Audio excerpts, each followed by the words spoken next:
48 இயர்ஸ்னு சொல்கிறீங்க. பட் இன்னைக்கு வந்து இந்த மேக்கப் போடுறதுக்கு 5 மணி நேரம் ஆச்சுன்னு சொன்னேன். அதுக்கு எப்படி அந்த பொறுமை வந்தது என்று இந்த ஈவினிங் ஒரு சாட்சி தான்.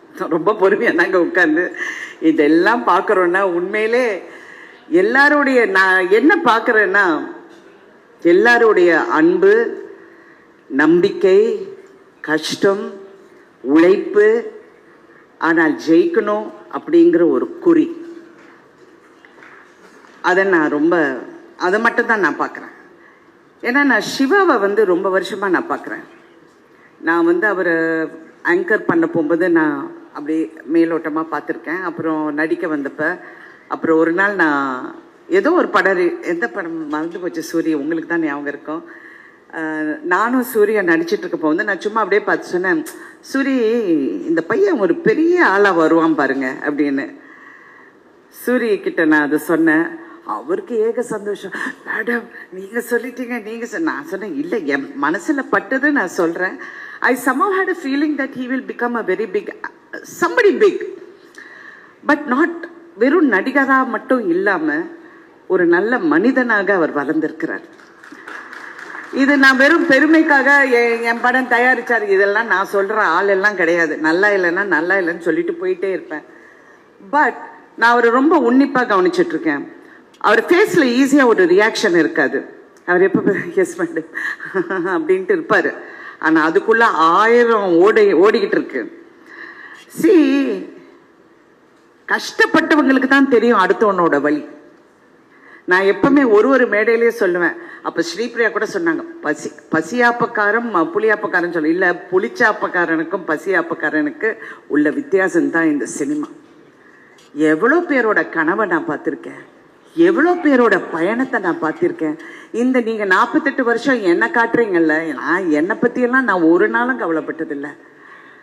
நான் வந்து எல்லாருடைய பயணம், எவ்வளோ ஹீரோஸ், எவ்வளோ டைரக்டர்ஸ், எவ்வளோ ப்ரொடியூசர்ஸ், நான் இன்றைக்கும் நான் எப்போ நினைக்கிறது வந்து, ஏன்னா நானும் ப்ரொடியூஸ் பண்ண ஆரம்பித்ததுலேருந்து எனக்கு ப்ரொடியூசர்ஸ் மேலே தனி மரியாதைங்க. நான் முன்னெல்லாம் நானும் ஸ்ரீபிரியா பேசப்போ வந்து ஏங்க ஏவிஎம் சரவணன் சார் எப்போ பார்த்தாலும் கையை கட்டி நிற்கிறாரு அப்படிங்கிறது நாங்கள் 2 பேரும் அதை டிஸ்கஸ் பண்ணியிருக்கோம். அதோட முடிவு நான் வந்து ஓப்பனாக இப்போ மேடையில் சொல்ல முடியாது. அவருடைய ஆத்மாக்கு நான் வணங்குறேன். ஏன்னா அந்த கையை எடுத்து விட்டா எல்லாம் எடுத்துகிட்டு போயிடுவாங்கங்கிற ஒரு பயத்தில் தான் இருந்திருப்பார். ஏன்னா that is how cinema industry works, it operates. Talent ஒன்று தான் நம்மளை காப்பாற்றும். லக்கு வேணும் ஃபஸ்ட்டு வரத்துக்கு. லக்கு வந்து நான் சும்மா வீட்டு வாசலில் தண்ணி செடிக்கெல்லாம் தண்ணி ஊற்றிட்டு இருக்கும்போது பாரதி ராஜா அவர்கள் என்னை பார்க்குறாரு, என் வீட்டுக்குள்ளே வராரு, என்னை நடிக்க சொல்கிறாரு. என் மூஞ்செல்லாம் யார் பாப்பா? அதாவது தெனாவட்டின் உச்சம், கொஞ்சம் நஞ்சம். பட் அப்படி இருந்து இந்த பயணம் வந்து நான் போயிட்டு அப்படியே வந்துட்டேன். 48 இயர்ஸில் ஒரு காலகட்டத்திலையும் என் லைஃப் வந்து அப்படி ஒரு டேர்ன் ஆகும். Thank you Siva and thank you another Sivakumar. என் வாழ்க்கைக்கு இன்னொரு டேர்ன் கொடுத்துருக்கீங்க.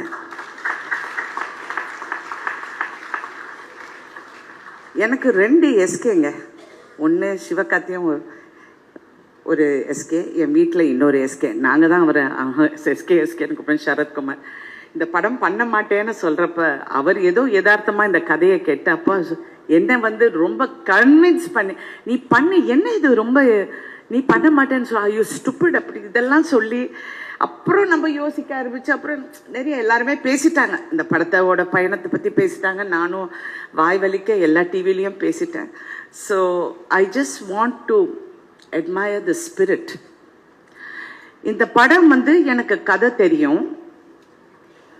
இந்த படத்தை நான் ஒரு 3 நாளுக்கு முன்னாடி கமல் சார் பார்க்கும்போது நானும் பார்த்தேன். நான் அந்த படத்தை ரொம்ப ரசித்தேன், அதாவது சிரித்தேன். பட் அதையும் மீறி நான் பார்த்தது வந்து, இது வந்து உண்மையை சொல்லப்போனால் இது ரஜினிகாந்த் நடிக்க வேண்டிய படம். அவர் இந்த வேஷம் போட்டு நடிக்க மாட்டார். அது பெண்ணாக மாற்றி என்னை நடிக்க வச்சுருக்காங்க.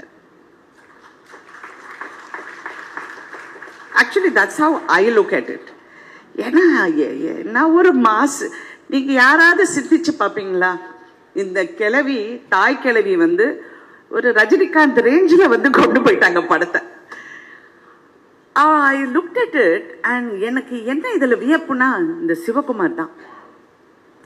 இந்த பையன் ஒரு வார்த்தை கிடையாதுங்க. இந்த மேக்கப் போட போகும்போது எனக்கா கோபம், ஐயோ என்னையா பண்றீங்க, 4.5 மணி நேரம் உட்கார்ந்து தேய்ச்சி அந்த காதை குத்தி, ஐயோ வாயில இது அந்த வாய்க்குள்ள அந்த இதெல்லாம் போட்டு கண்ணு அப்படியே பார்த்தா I have to thank mister Kamal Haasan. அப்பமா சாமி, அவர் வந்து உண்மையிலே சொல்லணும், ஒரு ரோலுக்கு நான் இவ்வளோ அழுவுறேன். அவர் எவ்வளோ ரோல்ஸுங்க சலிக்காம அவர் செஞ்சிருக்காருங்க. அந்த இடத்துல யார் திட்டு வாங்கினாங்கல்லாம் நான் அந்த கதைக்கே நான் போல. அவர் வந்து அதெல்லாம் அவ்வை ஷமிக்கெல்லாம் எனக்கு சொல்வார், 3 ஹவருக்கு அப்புறம் அப்படியே கொட்டும் அந்த மேக்கப், அப்படியே விழுந்துடுமா, அதெல்லாம் பிடிச்சிக்கிட்டு அப்படியே நடிப்பாருன்னு. Oh my God, hats off to that person, hats off to Kamal Haasan. அவர் தான் என்னை இன்ஸ்பயர் பண்ணார் இந்த கதையை பண்ணுறதுக்கு. அவர் எப்போவுமே சொல்வார், ராதிகா நீ தெரியக்கூடாது, அந்த கேரக்டர் தான் தெரியணும்னு. என்னைக்கோ ஒரு நாள் ஏதோ யதார்த்தமாக சொல்லிட்டாரு, அது என் மைண்டில் ஒட்டிக்கிச்சு. ஸோ ரிவர்ஸ் ஆஃப் ரோல்ஸ், அதுதான் நான் தாய் கிழவி அப்படின்னு நான் சொல்லுவேன். ஆனால் இது எல்லாம் வந்து வேறங்க. நான் நடித்தது ஓகே, எல்லாமே ஓகே, நான் நடிச்சுட்டேன், முடிச்சிட்டேன், எல்லாம் ஓகே. கால் உடைஞ்சது அந்த வழியோட நான், நீங்கள் நம்ப மாட்டீங்க, படம் பார்க்கும்போது தான் என் கூட நடித்தவங்க பேர் கொஞ்சம் சொல்கிறீங்களான்னு நான் கேட்டேன். ஏன்னா அவ்வளோ வலி. அவங்க வந்து என்கிட்ட பேசினா இல்லை அப்படிம்பேன். ஏன்னா வழியில வார்த்தை கூட வராது, அவங்க பேரை தெரிஞ்சுக்கிறதுக்கு கூட எனக்கு முடியல. அவ்வளோ பேனோட நான் வந்து சரி ஒரு ஷூட்டிங் என்னால் நிற்கக்கூடாது, ஏன்னா நானும் ஒரு ப்ரொடியூசர், அடுத்த ப்ரொடியூசர் கஷ்டப்படக்கூடாது. அதுவும் இது ஒரு ஒரு ஒரு ஒரு ரொம்ப கட்டுக்கோப்பாக ஒரு மாதிரியா ஒரு பேஷனோட பண்ணுற படத்தை நம்ம ஸ்பாயில் பண்ணக்கூடாதுன்னு நான் வாயை மூடிக்கிட்டு போய் நடித்தேன். இதுக்கு எல்லாம் ஹீரோ வந்து சிவகுமார் முருகேசன் தான்.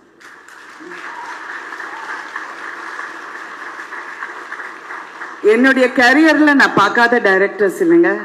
என்னுடைய குரு பாரதி ராஜா அவர்கள்லேருந்து, நான் ஒரு கே விஸ்வநாத்லேருந்து, பாபு சார்லேருந்து, இங்கே எஸ்பி முத்துராமன், நீங்கள் எவ்வளோ எந்த சங்கர் என்ன வேணாலும் சொல்லுங்க, எல்லா டைரக்டர்ஸ் கூட நடிச்சுட்டேன், பாலச்சந்தர் சார் தவிர. அப்படி இருக்கும்போது இந்த பையன்கிட்ட ஏதோ ஒரு ஸ்பார்க், அவன் வந்து ஈஸியா வெளியே வர மாட்டேங்க இந்த வார்த்தை. அப்பவே நான் நினைச்சேன், இவன் ரொம்ப அமுக்கி, இந்த ரொம்ப பேசாம இந்த அமுக்கி நிக்கிறவங்களெல்லாம் லேசில் நீங்க நம்பாதீங்க, ஏன்னா அவங்களுக்குள்ள ஒரு ஃபயர் இருக்கு. தயவு செஞ்சு நான் பாலிடிக்ஸ் பேசுறேன்னு நினைக்காது. என் கணவர் போகும்போது என் கண்ணத்தை கீழே வாயை கொஞ்சம் அடக்கி பேசுன்னு சொல்லிட்டு போயிட்டாரு. நான் சொல்றது வந்து அவரை பத்தி, சிவகுமார் முருகேசன் பத்தி. கரெக்டா எஸ்கே? அவர் வந்து வாயில இருந்தா, but I can see in his eyes how he was looking, calculating. அந்த ஷாட்டை எப்படி எடுக்கணும், எப்படி செய்யணும் அப்படிங்கிறது, அந்த திறமையை நீங்க கண்டுபிடிச்சிக்க பாருங்க சிவகார்த்திகேயன். ஃபேண்டாஸ்டிக். அதே மாதிரி அந்த எஸ்கே, அதாவது சிவகுமாரும் ஒரு டேலண்டோ என்கிட்ட வினேஷ் பத்தி சொல்ல போகுது, மேடம் நீங்க அவரை நம்புங்க, சிறப்பா பண்ணுவார்னு என்கிட்ட வந்து சொல்றாரு. நான் அப்படி பார்க்கறேன்னா, நாங்க பாம்பே, லாஸ் ஏஞ்சலஸ் இதெல்லாம் பேசிட்டு இருக்கும் போது, அவங்களுக்கெல்லாம் தாய் கிழவி எப்படியா தெரியும், நம்ம ஊர் தாய் கிழவி நம்ம. அப்ப சொல்றோம், வினேஷ் மேடம் நீங்க ஒரு வாட்டி ட்ரை பண்ணுங்க மேடம். அந்த sincere attempt to recognise talent ஒரு டைரக்டர் கிட்ட இருக்குன்னா, தட் மீன்ஸ் இது உங்கள் முதல் அடி. இனிமே பார்த்து கால் வைங்க, செய்யும் பார்த்து கால் வைங்க. சினிமாங்கிறது வந்து லக்ல வந்துடும், ஆனா தக்க வைக்கிறது வெறும் டேலண்ட் மட்டும்தான். அதை நான் நம்புறேன். சில டைம் நம்ம நினைப்போம், சிவா நான் உனக்காக தான் இந்த படம் ஒத்துக்கிட்டேன், உன் மூஞ்சியை பார்க்க பார்க்க எனக்கு பரிதாபமா இருக்கு. வந்தாங்க நிப்பா, மேடம் எப்படியாவது இந்த கதை பண்ணுங்க மேடம் ப்ளீஸ் மேடம். பயா அப்படிப்பேன். நான் எல்லாம் பண்ண மாட்டேன். கிழவி என்ன கிழவி வேஷம், ஏதோ சித்தி கித்தி பாஞ்சாலின்னு கூப்பிடுறாங்க, இப்ப தாய் கிழவின்னு கூப்பிடுவாங்க, அதெல்லாம் பண்ண மாட்டேன். அப்படி எனக்கு இருக்கிற இந்த லோலா இருக்கு ரொம்ப ஓவர். பட் இருந்தா கூட அவ்வளோ பொறுமையா, ஆனா என்னை அப்படியே பார்த்துக்கிட்டு இருப்பா போல. இல்லை மேடம் இந்த ஒன்றும் இல்லை மேடம், இட்ஸ் ஓகே, அப்படிதான் மேடம் எல்லாம் ஓகே, அப்படியே சொல்லி சொல்லி வேலை வாங்கினாரு சிவா. ஐ மீன் இன்னொரு சிவா, வெரி குட் சிவா. நீங்க வந்து அந்த உங்களுடைய ஒவ்வொரு டெக்னீஷியனும் ஒரு மியூசிக்ல இருந்து உங்க கேமராமேன் எப்படி ஒர்க் பண்ணாருங்கிறது நான் பார்த்தேன். ரியலி உங்க அசிஸ்டன்ட்ஸ் எப்படி ஒர்க் பண்ணாங்கிறது நான் பார்த்தேன். நானும் எவ்வளவு படம் பார்த்துட்டேன். பட் இதுதான் உழைப்புங்க. அதை விட சிவகார்த்திகேயன் அவருடைய டீம், கலையா இருக்கட்டும், ராகுலா இருக்கட்டும், அதாவா ஐயா எல்லாம் கையை தூக்குங்கப்பா, உண்டேன்னு ஐயான்னு சொல்லுங்கப்பா, எல்லாம் பா அப்படியே என்ன அப்படி இப்படி இப்படி இப்படி இப்படி கூட்டிட்டு போய், ஏன்னா அவங்களுக்கு பயம் நான் பாட்டுக்கு ஏதாவது போயிடுவேன், அந்த மேக்கப் பார்த்து நான் ஏதாவது டென்ஷன் ஆயிடுவேங்கிற அவங்களுக்கு டென்ஷன். பட் ஓகே, இதெல்லாம் படத்தை பத்தி, படத்தோட கதையை பத்தி நான் சொன்னேன். இது ஒரு ஃபீமேல், ஒரு ஹீரோ பண்ண வேண்டிய கதை நான் பண்ணிட்டேன். பட் இதுல ஒரு மெசேஜ் வந்து, எல்லாரும் சொல்றாங்க நம்ம அம்மச்சி வந்து உயிரோடு இருந்திருந்தா இப்படி சொல்லுவாங்க, எங்க பாட்டி இருந்திருந்தா இப்படி சொல்லுவாங்க. கிடையாது. இது வந்து ஒரு பெண் வலியை வந்து உணர்ந்த ஒரு பெண் சொல்ற கதை இது, சொல்ற மெசேஜ் இது. ஒரு தாயா சொல்ற மெசேஜ் இது. ஒரு பிள்ளையா உன் தாயை எப்படி பார்க்கணும், உங்க பெற்றோர்களை எப்படி பார்க்கணுங்கிற மிகப்பெரிய மெசேஜ். எனக்கெல்லாம் அப்படியே ஷாக் ஆயிட்டேன் நான் அதை பார்க்க போது. இதெல்லாம் நான் கதையில கேட்டிருக்கேன், பார்த்திருக்கேன். பட் இந்த படத்துல அது நீ சொன்ன விதம், அந்த இடத்துல அந்த கதாபாத்திரத்தை நீ எப்படி, அந்த பாலமுருகன் கேரக்டர் அந்த இடத்தை எப்படி நீ கொண்டு வந்து நிறுத்தி, எப்படி அடுத்தவங்களுக்கு அந்த பயணத்தை வந்து அப்படி கொண்டு போறீங்களோ, எக்ஸலண்ட், வெரி நைஸ். நான் யூஸ்வலா என்னுடைய படங்களை பத்தி நான் ரொம்ப பேச மாட்டேன், because I think content should speak, but I want to speak about this film. இது வந்து பெண்ணை பத்தி புகழ்ந்து, அதான் ஸ்ரீபிரியா சொல்ற மாதிரி பெண்களை பத்தி எவ்வளவு பேர் படம், அதெல்லாம் இல்லைங்க, எல்லாரும் அப்படிதான். அது வந்து நம்ம எப்படி அங்க சண்டை போட்டு அந்த இடத்துல எப்படி நிக்கிறோங்கிறது தான் அந்த பெண்ணோட அந்த இடத்த வந்து நாங்க பிடிக்கிறோம் பாருங்க, அங்கதான் நாங்க நிக்கிறோம்.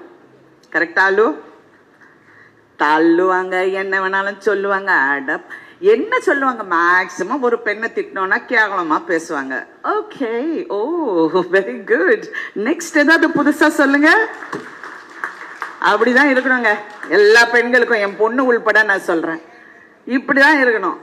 டோன்ட் கேர், நம்ம ஃபோக்கஸ் இஸ் ஆன் தி கோல்.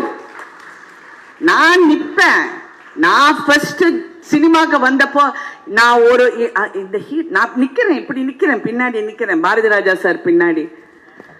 அவங்க சொல்றாங்க, ஐயா பெரிய மிகப்பெரிய ப்ரொடியூசர் சொல்றாரு, சார் இந்த பொண்ணு வந்து இந்த ஒரு படத்துக்கு ஓகே சார், இதுக்கப்புறம் இது அவ்வளோலாம் தாங்காது சார். அந்த கம்பெனியில மிகப்பெரிய படங்கள், அதிக படங்கள் பண்ணவர் நான். இது நான் வந்து ஒரு திமிர்லையோ ஒரு தெனாவட்லையோ பாரு என்ன சொன்னா நான் அப்படியெல்லாம் சொல்ல, என்னுடைய நம்பிக்கை அங்க போய் என்னை நிறுத்திச்சு பாருங்க, அதை தான் நான் சொல்றேன். Because I want every woman, every girl, everyone to believe in yourself. சில டைம் வாழ்க்கையில நிறைய ஏமாற்றங்கள் எனக்கு வந்து என்ன அவமானப்படுத்தின மாதிரி, I don't want to go into it. நான் எனக்கு செல்ஃப் சிம்பத்தி எல்லாம் கிடையாது. சில டைம் அந்த வந்து என்ன தாண்டி போயிடும் எனக்கு வர வேண்டியது. வாழ்க்கையா இருக்கட்டும், படமா இருக்கட்டும், எதுவா இருந்தாலும் எனக்கு இந்த வாழ்க்கை அப்படின்னு நினைக்கும் போது அது தாண்டி என்ன போகும்போது நான் எங்க ஜெயிக்கிறேன் தெரியுமா? தாண்டி போச்சா? Okay, something better is there. That is what I am here for. I want, இந்த படத்துல வந்து எல்லாரும் என்ன பாராட்டுறாங்க, thank you so much, thank you. But என் பொண்ணு சொல்ற மாதிரி உங்களுக்கு காம்ப்ளிமெண்டே வாங்க தெரியாது மாமா, அப்படியெல்லாம் ஒண்ணு கிடையாது. அடுத்த ஹீரோயின்ஸ், அடுத்த வர தலைமுறை இதெல்லாம் பார்த்து நம்மளும் ஒரு நாள் இத மாதிரி வேற கேரக்டர்ஸ் பண்ணணும், இந்த மாதிரி நாங்களும் தாக்கு பிடிச்சு நிக்கணுங்கிற மன தைரியமும் நம்பிக்கையும் எல்லாருக்கும் வரணும். இது நான் சினிமால இருக்கிறனால நான் சொல்றேன், என்னுடைய துறை சார்ந்து. பட் எல்லா துறையில இருக்கிற பெண்களும் இந்த மாதிரி இருக்கணுங்கிறது என்னுடைய ஆசை. அண்ட் தட் இஸ் தாய் கிழவி. Thank you for this experience. என்னுடைய பயணத்துல இந்த பயணம் எனக்கு ரொம்ப பிடித்த பயணம். I am very happy today. ஏன்னா நான் வந்து என்னைக்குமே நான் ஃபீல் பண்ணதில்லை என்ன பாராட்டுறாங்க பாராட்டல. Doesn't matter. ஸ்ரீபிரியா கூட சண்டை போடாங்க, என்ன ராதிகா இங்க இருக்கிற அத்தனை பேர் சொன்னாங்க, சிவா நீங்க கூட எனக்கு சொன்னீங்க எல்லாரும் நேஷனல் அவார்ட் சொல்றாங்க மேடம், உங்களுக்கு நேஷனல் அவார்டு. மனிதம் கொடுக்கறது தான் என் அவார்டு, எனக்கு கடவுள் வேறெல்லாம் கொடுத்துட்டாரு. I am really not in. அது வந்தா I am happy, வரலனாலும் I am happy. I have got good friends. I have got a fantastic family. I have got confidence in my work. I have got self-confidence and I'm proud to be who I am. நான் வந்து இன்னைக்கு என்னுடைய friend இங்க மகாலட்சுமி இங்க உட்கார்ந்துருக்கு. அவங்க வந்து லலிதா, பத்மினி, ராகினி எல்லாம் நீங்க கேள்விப்பட்டிருப்பீங்க. அவங்க ராகினியோட பொண்ணு. இது மாதிரி அவங்கள ஒரு பெரிய ஹீரோக்கு நான் அறிமுகப்படுத்தினேன். இவங்க லலிதா, பத்மினி, ராகினியோட அவங்க யாரு அப்படின்னு கேட்டவரும் இருக்கிறார், இருந்து கொண்டு இருக்கிறார். பேரெல்லாம் சொல்ல மாட்டேன், என் புருஷன் மிரட்டிட்டு போயிட்டாரு, ஒன்றும் பேசாத.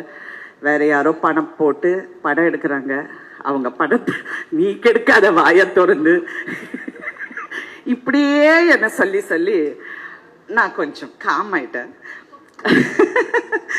இன்னைக்கு அதெல்லாம் 5 நிமிஷம் ஒரு இடத்துல உட்காருது. ஸ்ரீபிரியா அவங்க நிறைய என்னை பத்தி பேசிட்டாங்க. ஓகே, அவங்க வந்து எனக்காக அவங்க கேட்டுக்கிட்டு இன்னைக்கு வந்திருக்காங்க. என்னுடைய மகள், என்னுடைய சிஸ்டர் நிரோஷா, என் பையன் ராகுல், நான் சம்பாதிச்ச மிகப்பெரிய சொத்து, என்னுடைய ஃப்ரெண்ட்ஸ், என்னுடைய கோஸ்டார்ஸ் அண்ட் என் கூட ஒர்க் பண்ண எல்லாரும். ஐ எம் ஸோ ப்ரவுட் நான் இங்கே இருக்கேன்னு. அதுக்கு மேலே என்னை அறிமுகப்படுத்தின என்னுடைய குரு பாரதி ராஜா அவர்கள். எனக்கு மிகப்பெரிய வருத்தம் அவர் இந்த படம் பார்க்க முடியலைங்கிறது. கமல் சார் என்கிட்ட சொன்னார், ராதிகா நான் சின்சியராக சொல்கிறேன், எப்படியாவது பாரதி ராஜா சாரை கொண்டு வந்து இந்த படத்தை பார்க்க வை, ஹாஸ்பிட்டல்லேருந்து கூட்டிட்டு வா, ஏஞ்சி பாரு ராதிகா. அவ்வளோ நம்பிக்கை அவருக்கு, அவர் ஏஞ்சிடுவார் கண்டிப்பாக, நான் சொல்கிறேன்னு. சார் அவரை அப்படியெல்லாம் கூட்டிகிட்டு வர முடியாது சார் அப்படின்னு. யா அந்த மிகப்பெரிய வருத்தம். ஏன்னா ஃபர்ஸ்ட் படம் அந்த கிளி என்னோடது, என் டைலாக் நான் சொல்ல போகும்போது இல்லைம்மா நீ சாதாரணமாக சொல்லுன்னு சொன்னார். ஒன்று நான் டைலாக் பேசுவேன், இல்லைன்னா கை தூக்குவேன், இது 2 கலந்து என்னால் பண்ண முடியாதுன்னு சொன்ன இந்த நடிகை இன்னைக்கு தாய் கிழவியா, அவர் தாயார அவங்க மாதிரி நிறைய இருக்கணும்னு நினைச்சேன். அவங்க பேர் கருத்தம்மா, அவங்க மாதிரி இருக்கணும்னு நினைச்சேன். அவர் ஸ்டில்லு பார்த்தாரு கடைசியாக, எங்கள் அம்மா இறந்தப்ப அவர் வந்தார், வந்து இந்த ஸ்டில்லை பார்த்து அப்படி அழுதாரு. நீ அடி இதெல்லாம் பண்ணுற அப்படின்னு கேட்டார். ஏன்னா நான் தினம் அவர் கூட சொல்வேன், ஏன் சார் என்ன நடிக்க வைக்கிறீங்க, போர் சார் இதெல்லாம் அப்படின்பேன். யார் சார் என் மூஞ்செல்லாம் பார்ப்பாங்க, அப்படியெல்லாம் கேட்டு நான் வந்திருக்கேன். ஸோ அவர் இன்னைக்கு இந்த படம், ஐ ஹோப் கடவுள்கிட்ட அவர் நல்லா வந்து இந்த படத்தை பார்ப்பாருங்கிற நம்பிக்கை எனக்கு எப்போ இருக்குது. ஆனால் எல்லாத்துக்கும் மேலே என்னை இவ்வளோ தூரம் ஒரு நடிகை ஆக்குன என் தாயார். எனக்கெல்லாம் ஆம்பிஷனே கிடையாதுங்க. நான் பாட்டுக்கு என் வேலை உண்டு, ஒரு புக்கை படிச்சுட்டு போயிட்டே இருப்பேன். என் மதர் இதை பார்க்கலைங்கிற ஒரு வருத்தம் எனக்கு இருக்கு. பட் அவங்களுடைய பிளெஸ்ஸிங்ஸ் தான் இன்னைக்கு இவ்வளோ தூரம். நீங்கள் எவ்வளோ ஹீரோயின்ஸ் வந்து எல்லாரும் சொல்கிறாங்க வயசை பற்றி பேசுகிறாங்க, I am not interested. It's okay, N age சொன்னால் என்ன பெரிய ப்ராப்ளம், ஒன்றும் இல்லை. Age is just a number, it is my mind, that has to be intact. அப்படி பார்க்கும்போது இந்த வயசுல ஹீரோயினா இன்னைக்கு கலையரசி அப்படிங்கிற அந்த பேர் போட போகும்போது எனக்கு எவ்வளவு பெருமை என்றால், டாக்டர் கலைஞர் அவர்கள் எனக்கு கொடுத்த பட்டம் கலையரசி. அவர் நிறைய பேருக்கு பட்டம் கொடுக்கலன்னு என் கணவர் என்கிட்ட சொன்னாரு. எவ்வளவு பேருக்கு கொடுத்திருக்காரு, நீ உனக்கு கொடுத்திருக்காரு அந்த பட்டத்தை, நீ வாங்கி நீ வந்து போடு அப்படின்னு சொன்னாரு. எனக்கு எப்பவுமே இந்த டைட்டில் முன்னாடி இதெல்லாம் போடுறதெல்லாம் எனக்கு கொஞ்சம் அதில் ஆர்வம் இல்லைன்னு வச்சுக்கோங்க. பட் இருந்தா கூட இன்னைக்கு நான் ரொம்ப பெருமையா அவர் கொடுத்த பட்டம் கலையரசின்னு போகும்போது ஸோ இவங்களுடைய பிளெஸிங்ஸ் எல்லாமே எனக்கு ஏதோ ஒரு விதத்துல முக்கியமா நடிகவேல் எம்.ஆர். ராதா அவர்கள். நான் வந்து ஃபீமேல் எம்.ஆர். ராதாவை தான் நடிச்சிருக்கேன். கரெக்டாக அவர் மாதிரி இருக்கிற அந்த ஷார்ட் தான். என்னை அவமானப்படுத்தின என் தந்தையின் பேரை கூட சொல்ல விடாம என்னை அவமானப்படுத்தினவங்க நிறைய பேர் இருக்காங்க, நிறைய பேர் இன்னும் இருக்கிறாங்க. நான் என் அம்மா கிட்ட சொல்லேன், பேரே போடாதீங்கம்மா அப்படின்னு. எங்க அம்மா சொல்லுவாங்க. அதுக்கப்புறம் ஒரு நாளும் நான் ராதிகான்னு தான் போட்டிருக்கேன் தவிர என் அப்பா தந்தை பேரே நான் போடவில்லை. ஏன்னா அவ்வளோ பேசினாங்க. தேவையில்லை, let me prove. And today நான் ப்ரௌடா சொல்றேன், தெனாவட்டோட சொல்றேன், எம்ஆர் ராதா பொண்ணுங்கிறது நான் இன்னைக்கு நிரூபிக்கிறேன். நான் யாருக்காகவும் நிரூபிக்கல. I don't want to prove you a point. I am proving to me and my family, my brothers and sisters a point. We are M.R. Radha's children. ஒரே ஒரு முக்கியமான விஷயம், நிறைய ஹீரோஸோ சாரி ஹீரோஸ் சொல்ல என் புருஷன் சொல்லிட்டு போயிருக்கு, நிறைய படங்கள் வந்து நிறைய படங்கள் வந்து அவ்வளோ கலெக்ட் பண்ணிட்டோம், இப்படி பண்ணிட்டோம் எல்லாமே பேசுவாங்க. உண்மை எங்களுக்கு தெரியும், இங்கே இருக்கிற ப்ரொடியூசர்ஸ்க்கு தெரியும், டிஸ்ட்ரிபியூட்டர்ஸ்க்கு தெரியும். அவங்க எல்லாமே வந்து ரொம்ப நொந்து போய் அப்புறம் ஒரு பேட்டி கொடுப்பாங்க, சார் இதெல்லாம் நடக்கலை சார், ஏன் சார் இப்படியெல்லாம் சொல்கிறாங்கன்னு. ஆனால் இன்னைக்கு ரொம்ப பெருமை சிவா, ஒரு எக்ஸிபிட்டர் கூட்டத்தில், ஒரு எக்ஸிபிட்டர் ஷோவில் எக்ஸிபிட்டர்ஸ் வந்து கை தட்டி சிரிச்சு பாராட்டிய முதல் படம், என் இவ்வளோ வருஷம் ஹிஸ்டரியில பார்த்த முதல் படம் தாய்க்கிழமை. நான் சத்தியமா பார்த்ததில்லை. உங்களுக்கு தெரியும், எக்ஸிபிட்டர்ஸ் நல்லா இருந்தா கூட ரொம்ப சிரிக்க மாட்டாங்க, என்ன பணம் ஜாஸ்தி கேட்டுடுவோன்னு. அவங்க வந்து பரவாயில்ல சார், அங்கே ஒரு 20,000 குறைச்சிக்கலாம், ஒரு 5 லட்சம் கம்மி பண்ணிக்கலாம் தான் பேசுகிறேன். ஏன்னா அவங்க பிஸ்னஸ் பார்க்குறாங்க, நான் அவங்கள குறை சொல்லலை. பட் இன்னைக்கு அதை வந்து பண்ணியிருக்காங்க. அதனால என்ன சொல்லுங்க, நீங்க திருவிழாவை நடத்துங்க, போங்க, மாசி கிளறிய மொட்டை அடிங்க, அடிக்காம போங்க. ஆனா தாய் கிளவி படம் போட்டா எல்லாரும் தியேட்டருக்கு வந்து பார்த்தே ஆகணும். எல்லோருக்கும் நன்றி. இந்த வாய்ப்பு அளித்த சிவானா, தேங்க்யூ. எனக்கு அவர் ரொம்ப வருஷமாக தெரியும். இப்போ after so many years we are working in this film. Thank you for the opportunity. அப்புறம் என்னுடைய ப்ரொடியூசர் சுதன், அவரை பற்றி சொல்லணும்னா சொல்லிகிட்டே போகலாம், அப்படி ஒரு producer. Thank you Sudhan for you know, it's a great pleasure to work with you again and again. Thank you so much. And என்னுடைய டைரக்டர் சிவா, அதாவது என்னன்னா, நம்மளோட ஜேர்னியில் வந்து வெகு சில ரொம்ப ஃபியூ டைரக்டர்ஸ் வந்து நமக்கு ரொம்ப மனசுக்கு நெருக்கமாக இருப்பாங்க. சிவா சாரோட ஃபர்ஸ்ட் டைம் என்னுடைய ஸ்டுடியோக்கு வரும்போது அவர் எதுவுமே சொல்ல, என்ன அவர் கூட ஒரு ஆழ்ந்த அமைதி இருக்கும். அவர் வந்து நான் ரொம்ப க்ளோஸாக அவர் கூட நான் பழகியிருக்கேன். ஐ திங்க் அவர் பக்கத்தில் உட்காரும் போதே எதுவுமே இது வரைக்கும் நாங்கள் பெருசாக பேசினதே கிடையாது. சார் நீங்கள் என்ன போடுறீங்களா தான் சார் மியூசிக் அப்படின்னாரு. அந்த நம்பிக்கையும் அந்த அன்பும் தான் வந்து எனக்கு தெரிஞ்சு எல்லாத்தையும் தாண்டி ஒரு கிரியேட்டிவ் இதுக்கு வந்து ஒரு முக்கியமான விஷயமா இருக்கும். தேங்க்யூ சிவா சார், என்னுடைய பெஸ்ட்டை வந்து என்கிட்ட இருந்து வாங்கிட்டதுக்கு. எதுவுமே அவ்வளோ ஒரு புரிஞ்சு எந்த ஒரு பதட்டமுமே இல்லாமல் உங்ககிட்ட வந்து ஒரு ஒர்க்கை வாங்குவார். ஸோ உங்களோட நான் ஒர்க் பண்ணதை நான் ரொம்ப பெருமையாக நினச்சிக்கிறேன் sir. So lot more journey. ஒரு கங்க்ராச்சுலேஷன்ஸ், ஒரு சக்ஸஸ்ஃபுல் டெபியூ. அண்ட் ஒரே நேரத்தில் 2 படம், ஒன்று இப்போ அடுத்தது ரிலீஸ் ஆகும்போது இப்போ இந்த படம் ஆரம்பிச்சிருக்கு. இது வந்து கண்டிப்பாக என்னுடைய கெரியரில் ரொம்ப ஒரு முக்கியமான படம். I want to thank all my musicians, all the singers who worked in this film, all the technicians, Kalai sir, I forgot to tell you sir, thank you so much sir. And SK Productions sir, Rahul, அவர் வந்து usually கம்போசிங்க்கு வந்து director தான் வருவார். So எங்களோட ராகுலும் வந்து ஒவ்வொரு கம்போசிங்கில் எங்களோட வந்து உட்காந்து, ஸோ தேங்க்யூ ராகுல், thank you work so hard. So thank you so much for a big support. And இந்த வாய் படித்த என்னுடைய லிரிசிஸ்ட் அருண் ராஜானா, Jagan, Karumathur Manimaran sir, thank you so much outstanding லிரிக்ஸ்க்கு. ஸோ தேங்க்யூ, வாய்ப்படுத்தமைக்கு ரொம்ப நன்றி. ஸோ இந்த படம் வந்து நாங்கள் பேசுவதோட தேட்டரில் 27 பயங்கரமாக பேசப்படும். So thank you so much for opportunity. Thank you. படம் பார்த்துட்டு நிறையா பேர் பேசினாங்க. நானும் படம் பார்த்தேன், அவங்களோட ஒரு 2 மாதத்துக்கு முன்னாடி பார்த்தேன். எனக்கு ரொம்ப பிடிச்சிருந்துச்சு, ரொம்ப நெருக்கமாகவும் இருந்துச்சு. இதை நான் பார்த்துருக்கேன். இந்த படத்தில் வர அத்தனை சீன்ஸும் நான் மட்டும் இல்லை, நீங்கள் எல்லாருமே பார்த்துருப்போம், கேட்டிருப்போம். சில இடங்களில் கேட்க முடியாமல் வந்திருப்போம், சில இடத்துல பார்க்காத மாதிரி வந்திருப்போம். அப்படித்தான் இந்த படம் ஃபுல்லாக இருக்குது.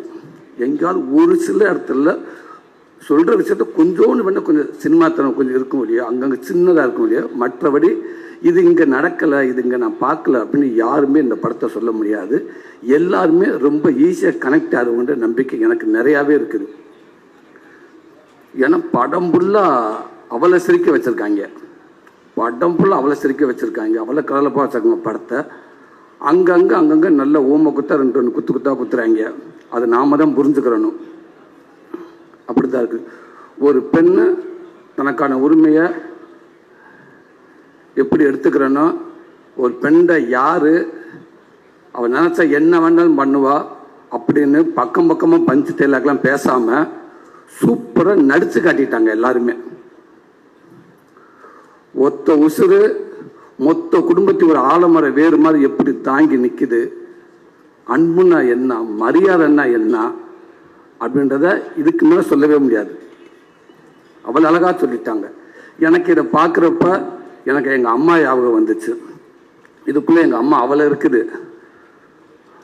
எங்கள் சின்ன வயசில் எங்கள் அம்மா மேடம் மாதிரி கொடுக்குற இடத்துல இருந்துச்சு. அப்புறம் எங்கள் அப்பான்னா எங்கள் அம்மா ப்ரொமோஷன் ஆகி வாங்குற இடத்துக்கு வந்துருச்சு. அப்புறம் ரொம்ப நாள் வாங்கிட்டு இருந்துச்சு. இப்போ இந்த படத்தை பார்க்குறப்ப அந்த தாய்க்கிழவி வர்றப்ப அங்கே உள்ள என்ன நடக்குமோ அதே தான் எங்கள் வீட்லையும் நடந்துச்சு. டக்குன்னு அங்கேருந்து எங்கள் அம்மா சொல்லுவாங்க, பக்கத்து வீட்டில் அத்தை வீட்டில் போய் சாம்பார் வாங்கிட்டு வரான்னு சொல்லுவாங்க. சாம்பார் வாங்க போவேன். அத்தை அம்மா சாம்பார் வாங்கிட்டு வர சொன்னாங்க, கொடுப்பு பாத்திரத்தை கொடுப்பு அப்படின்னு வாங்கினவங்க டக்குன்னு பாத்திரத்தை போட்டு எதுவும் கழுத்து மாதிரி உள்ளே போய் ஒழிஞ்சுக்கிடுவாங்க. ஏன்டா அந்த வட்டி கொடுத்தவங்க வந்துடுவாங்க. வந்தோடனே அவனு என் ஃப்ரெண்டு நிற்பான், எங்கடா அவங்க அம்மான்னு அவங்க கேட்க, இவன் இல்லை எங்கள் அம்மா இல்லைன்னு சொல்லுவேன். நான் அவங்கள பார்த்த மாதிரியே நிற்பேன். அத்தை இருக்காங்க, அம்மா இல்லை, அத்தை இருக்காங்க, அவன் அம்மா இல்லை, அத்தை இருக்காங்க, அத்தை அம்மா சாம்பார் வாங்கிட்டு வர சொன்னாங்க, அத்தை அம்மா சாம்பார் வாங்கிட்டு வர சொன்னாங்க. அந்த அம்மா அப்படியே நின்றுக்கிட்டே இருக்கும். அவங்க என்னமோ என் நேரம் காலமோ தெரியல, கொடுத்துட்டு இப்படி வாங்க முடியாமல் போறேன் அப்படின்னு சொல்லிட்டு போயிடுவாங்க. இப்போ நான் எங்கள் வீட்டுக்கு போனேன், எங்கள் அம்மா அங்கே இருக்காது. சாம்பார் வாங்கிட்டு வர சொன்னேன் எங்கள் அம்மா இல்லை. எங்கள் அம்மான்னு பார்த்தா அதே மாதிரி எங்கள் அம்மா உட்காந்து இப்போ இவங்க எங்கே நிற்கிறாங்க, அந்த பவுன் தான் இப்போ எங்கள் வீட்டில் நிற்கும். இப்போ எங்கள் அம்மா அந்த நெல் பானை கடையில் போய் உட்காந்துருக்கேன். அம்மா இப்போ கட்டி என் பிள்ளை அங்கே வருவேன், எங்கடா உங்க அம்மா, நான் எங்கள் அம்மா இல்லைன்டுவேன். அவன் அத்தை இருக்காங்க, அம்மா இல்லை, அத்தை இருக்காங்க, அம்மா இல்லை, அத்தை இருக்காங்க, கொஞ்சம் பேசிட்டு போயிடுவாங்க. இப்படி பல நாள் பல பானைக்கு நடுவில் ஒளிஞ்சிருந்து அவங்க வர்றப்ப அவங்க பதறத, அவங்க போராடி அதே மீறி அந்த வாழ்க்கையை எப்படி மீட்டு எடுத்துட்டு வராங்கன்றத பல தாய்மார்களை இந்த மேடம் மூலமாக நான் பார்த்துருக்கேன். இப்படி படத்தை கொடுத்ததுக்கு உண்மைக்கு ரொம்ப சந்தோஷம். எல்லா விதத்திலும் எல்லாருமே படம் பார்த்துட்டோம். கண்டிப்பாக இந்த படத்தை யாருமே தவற விடாதீங்க. தம்பி சிவகுமார் அற்புதமான ஒரு வார்த்தை சொன்னேன். உண்மைக்கு இந்த கிழவிகள் முன்னாடி 100-150 பேர் இருப்பாங்க. எங்கள் அப்பா தான் அம்மா அம்மாச்சிமா இருக்கு. இன்னைக்கு 150, 100 ஆகி 175 ஆகி 60 ஆகி 30 ஆகி இப்போ என்ற மாதிரி இருக்குது. ஊருக்கு 2 பேரும் கூட்டிட்டு வராங்க. நான் தான் அப்பப்போ என் ஃப்ரெண்டு கிட்ட சொல்லுவேன், தம்பி இன்னும் கொஞ்ச நாளைக்கு அப்புறம் இந்த அப்பத்தாமல் இருக்க மாட்டாங்க பாவம். அப்போ பாருங்க எல்லாம் யோசிப்பாங்க, இப்படித்தானே இருக்கும். இப்போ அட்மாஸ்பியருக்கு ஒரு கிளவி வேணும், ஒரு அப்பத்தா வேணும், இல்லை 2 டைலாக் பேசணும், கண்டிப்பாக கிடைக்காது. ஆட்டிப்பாளம் போய் தண்டத்தில் செய்ய கொடுத்துருப்பாங்க. ஏன்னா எப்படி தண்டட்டி இந்த வாங்கிட்டு சார் ஒரு 10 தண்டட்டி செய்ய சொல்லியிருக்கோம் அப்படின்னு சொல்லுவாங்க. அப்படிதான் இருக்குது. ஏன்னா இந்த அப்பத்தா போச்சு. இனிமேறவங்களும் எப்படி அப்பத்தா பார்க்க முடியும்? 80 வயசான டைட்டாக ஜீன் போட்டு தான் இருப்பாங்க எல்லாருமே. கண்டிப்பாக யாரையும் இந்த மாதிரி இதெல்லாம் பார்க்குறது கஷ்டம். அந்த அப்பத்தாவங்களை இருக்கிறப்பவே அழகாக கொண்டாடிட்டீங்க, கொண்டாடி மகிழ்ந்துட்டேங்க. இந்த நாடே கொண்டாடணும். என்னை பற்றி அப்பத்தாக்களா அம்மாச்சிகளா உண்மைக்கே அந்த தம்பி மூலமாக உங்களுக்கு இப்படி ஒரு படத்தை கொடுத்ததுக்கு ஒரு பெரிய நன்றி. தம்பி ரொம்ப சூப்பராக இந்த படத்துக்குள்ளே எல்லாமே சொல்லிட்டீங்க. ரைட்டிங் ரொம்ப பவர்ஃபுல்லான ரைட்டிங் தம்பி. அதை ஜாலியாக அசால்ட்டாக சொல்லிட்டு போயிட்டு கடைசியாக ஒரு விஷயம் சொல்கிறீங்க பாருங்கள், அது மிகப்பெரிய தைரியம் வேணும் தம்பி, மிகப்பெரிய ரைட்டிங் தம்பி. அது கண்டிப்பாக அதை நீங்கள் எழுதுகிறப்போ உங்களுக்கு நிறைய கேள்விகள் எழும்பி இருக்கும். ஏன் இதை இங்கேருந்து பார்க்கக்கூடாது, ஏன் இந்த பார்வையிலேருந்து பார்க்கக்கூடாது, அப்போ இப்படி ஒரு கேள்வி ஒரு சொசைட்டியில் கண்டிப்பாக எல்லாமே டிஸ்கஸ்லாம் இருந்திருக்கும். அதெல்லாம் மீறி இதுதான் ஒரு கீழ்கோர்ட்டு, மேற்கோர்ட்டு, ஹைகோர்ட்டு, சுப்ரீம் கோர்ட்டுன்னு சொல்லிட்டு ஒரு ஜட்ஜஸ் கூட ஒரு விஷயத்த சொல்கிறதுக்கு அவ்வளோ யோசிச்சு சொல்கிற சூழலில் ஒரு கண்டென்ட்டை அசால்ட்டா அப்படி ஈஸி லெப்ட்ல சொல்லிட்டு போயிட்டீங்க. ஒரு அப்பத்தால வச்சு ஒரு பையனை வச்சு அப்படி லெப்ட்ல தட்டி போயிட்டீங்க. இது தாண்டா போடா, அவளுக்கான உரிமை அவளாண்டா இருப்பா அப்படின்னு சொல்லிட்டு போயிட்டீங்க. மிகப்பெரிய ரைட்டிங் தம்பி, வாழ்த்துக்கள் தம்பி, வாழ்த்துக்கள். நீங்கள் எப்போயுமே நல்லா இருக்கணும் தம்பி. உங்கள் சாமி இருக்காங்க, அப்பா அம்மா அவங்க ஆசீர்வாதத்தோடு நீங்கள் எப்பயுமே நல்லா இருங்க. அதையும் தாண்டி இன்னைக்கு உங்களுக்காக இத்தனை இயக்குநர்கள் பாருங்க, எவ்வளவு இயக்குநர்கள் இத்தனை பேர் உங்களை பற்றி பேசுகிறாங்க. ஒரு புதிய இயக்குநருக்கு இவ்வளோ பெரிய ஒரு விஷயம் கிடைக்கிறது சாதாரண விஷயம் இல்லவே இல்லை. வாழ்த்துக்கள், நீங்கள் எப்பயுமே நல்லா இருப்பீங்க மேடம். உங்களுக்கு நான் வாழ்த்து சொல்ல முடியாது மேடம்.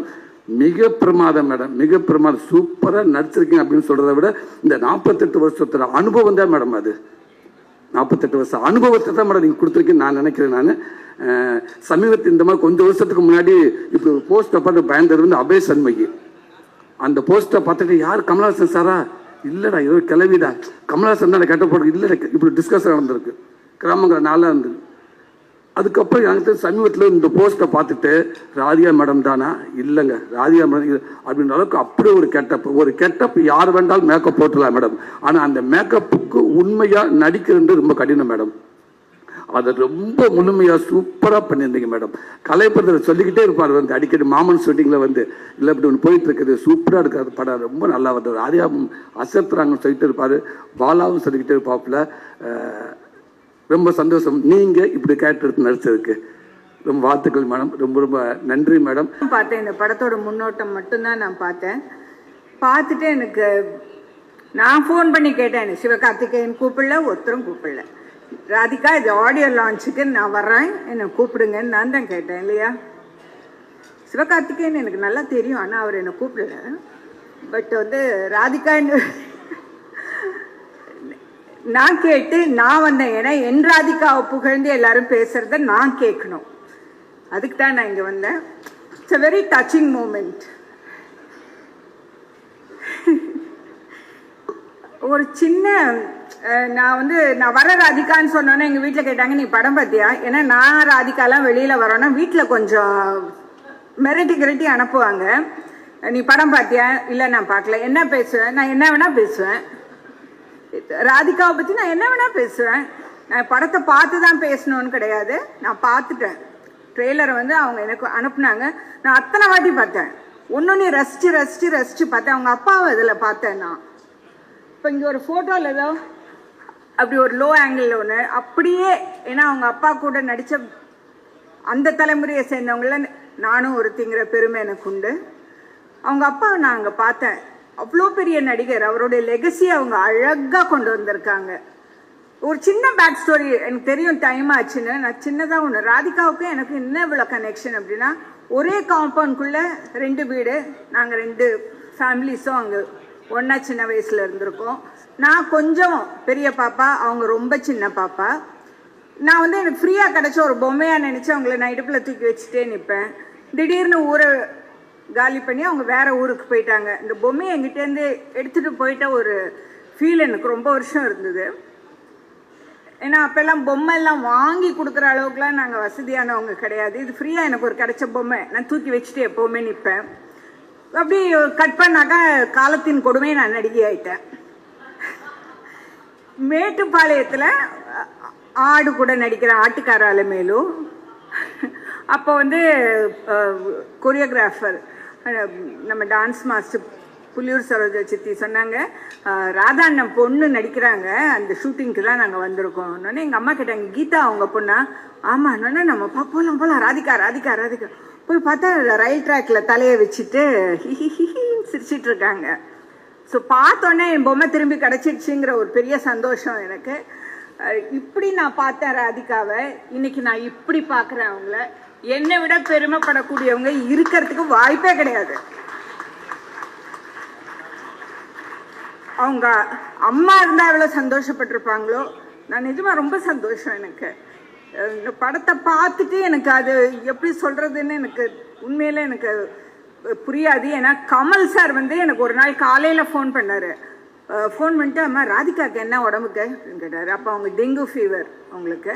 ஒன்றும் இல்லை சார், சரியாயிடுச்சு, வீட்டுக்கு வந்துடுவாங்க. நான் ட்ரெய்லர் பார்த்தேன், என்னம்மா நடிச்சிருக்குமா அந்த பொண்ணு, எனக்கு சொல்ல முடியல அப்படின்னாரு. அதாவது நான்லாம் கமல் சார் ஒரு நடிப்பு கடவுளாக பார்க்குறேன். நான் அவர் வாயால் அது சொல்கிறது போது எனக்கு அவ்வளோ சந்தோஷமாக இருந்தது. சார் ஒரு நிமிஷம் சார், நான் ராதிகா சொல்லிட்டு வந்துடுறேன், சீக்கிரம் வெளியில் வந்துடுவாங்க சார், இதை நான் சொன்னேன்னு சொல்லிட்டு நான் ஃபோன் பண்ணி சொன்னேன். She also so happy. இப்போ 4 நாளைக்கு முன்னாடி ஃபோன் பண்ணார். நான் படம் பார்த்தேன். ஐயோ என்னப்பா எப்படி நடிச்சிருக்கு, அப்படியே ஆத்மார்த்தமா சொன்னாரு. நீ படம் பார்த்துட்டு எனக்கு ஃபோன் பண்ணி நீ சொல்லுவ பாரு, நீ சொல்லுவ அப்படின்னு சொன்னாரு. அவ்வளோ ஒரு சந்தோஷமா இருந்தது. ராதிகா இந்த மாதிரி நீங்க, எனக்கு ரொம்ப மனசு வருத்தம் வந்து ரொம்ப நாளைக்கு முன்னாடி எம்எஸ்விக்கு வந்து ஒரு ரெக்கக்னிஷனே கிடைக்கலையேன்னு நான் பல இடங்கள்ல நான் புலம்பியிருக்கேன். இப்போ அவர் வாழ்ந்த அந்த தெருவுக்கு அவருடைய பேரை வச்சிருக்காங்க. ரொம்ப சந்தோஷமா இருந்தது. அதே மாதிரி ராதிகா வந்து இன்னும் ரெக்கக்னேஷன் கிடைக்கல, தேசிய அளவில் கிடைக்கலங்கிறது எனக்கு ரொம்ப பெரிய கோபம், வருத்தம் கிடையாது, பெரிய கோபம் எனக்கு. எத்தனை பேர் இருக்காங்க இந்த மாதிரி நடிக்கிறதுக்கு. இப்போ எல்லாரும் சொன்னாங்க அப்படி பார்க்கும்போது ஒரு ஹீரோயிக்கா இருந்தது, ஏன் ஹீரோயினா இருக்கக்கூடாதா? நாங்கள் எங்களுக்கு வந்து சொந்தமாக சுயமாக முடிவெடுக்கிறதுக்கான ஒரு தகுதி இல்லையா? ஆக்சுவலி ஒரு வீட்டில் பார்த்தீங்கன்னா ஏதாவது ஒரு இக்கெட்டில் மாட்டிக்கிட்டாங்கன்னாக்கா இந்த ஹஸ்பண்ட்ஸ்லாம் இல்லை நான் வீட்டில் கேட்டு சொல்கிறேன் அப்படின்னு எஸ்கேப் ஆகிடுவாங்க. ஆனால் நாங்கள் அதை மாதிரி சொல்ல மாட்டோம், பார்த்துக்கலாம் வாங்கன்னு சொல்லுவோம். அந்த மாதிரி பெண்களால் எதுவுமே முடியும். நான் இங்கே வந்து சிவகார்த்திகேயனையும் இதோடைய இயக்குனரையும் நான் ரொம்ப பெருசாக வணங்குறேன். ஏன்னா அவங்க வீட்டு பெண்களை மதிக்கிறவங்க தான் இந்த மாதிரி அவங்க வேலையிலையும் அந்த பெண்களை மதித்து காட்டுவாங்க. என்னுடைய producer Sivakarthikeyan sir, Sudhan sir, Kalai sir, அவங்க 3 பேரால் தான் இது ஆரம்பிச்சிச்சு. ஆனால் சிவகார்த்திகேயன் சார் அப்படிங்கிற அந்த ஒரு பேர் தான் இங்கே இன்றைக்கி நான் ஒரு நல்ல சட்டை பேண்ட்டு போட்டு நான் நிற்கிறதுக்கு ஒரு காரணம். அவர்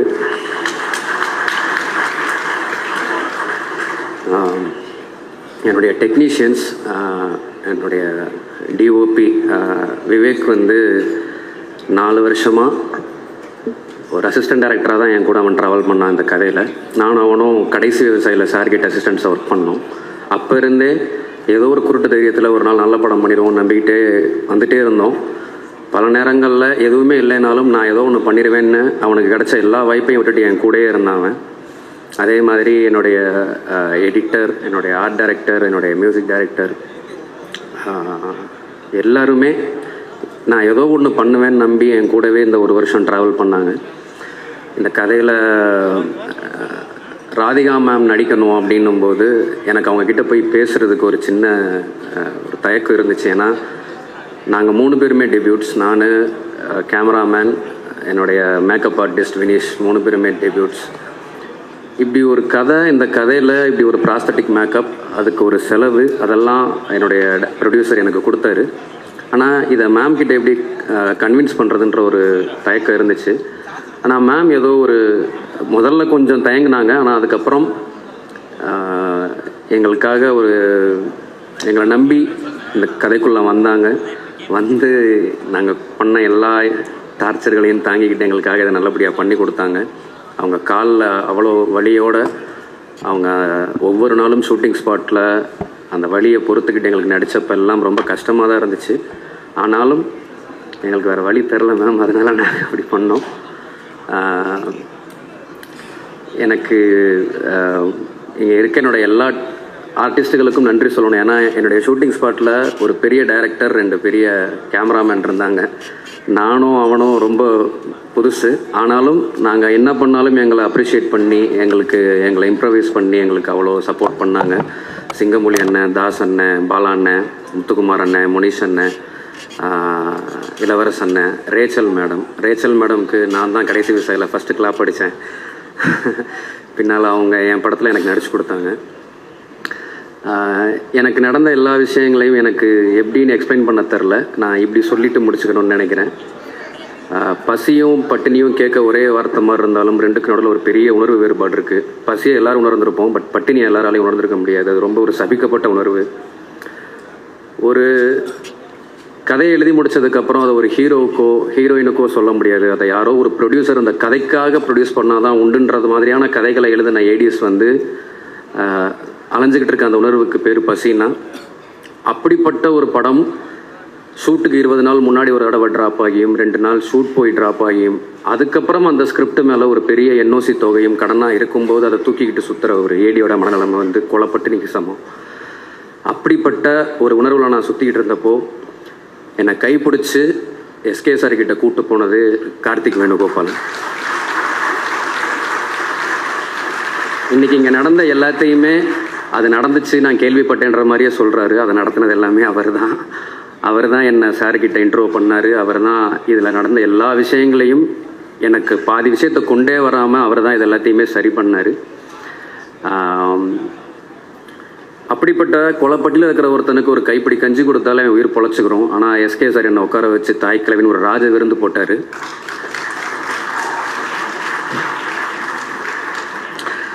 வயிறு மனசும் நிறைஞ்சு நான் எந்திரிச்சு நிற்கிறப்போ இப்போது சேயோன்னு ஒரு மூட கதனல் கொடுத்துருக்காரு.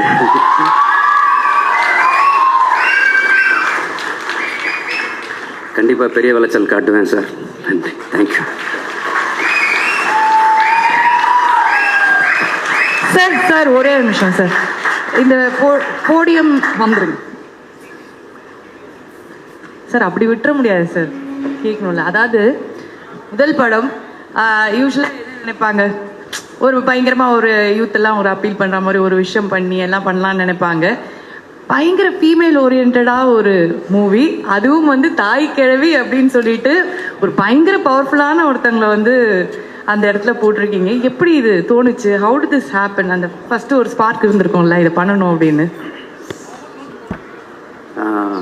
எங்கள் அப்பாவுடைய அம்மா, என்னோட அப்பத்தா, அவங்களும் என்னுடைய ஃப்ரெண்ட் வினோத் விவேக்னு 2 பேர், அவங்களுடைய அப்பத்தா பவுனத்தாயின்னு 2 பேர்.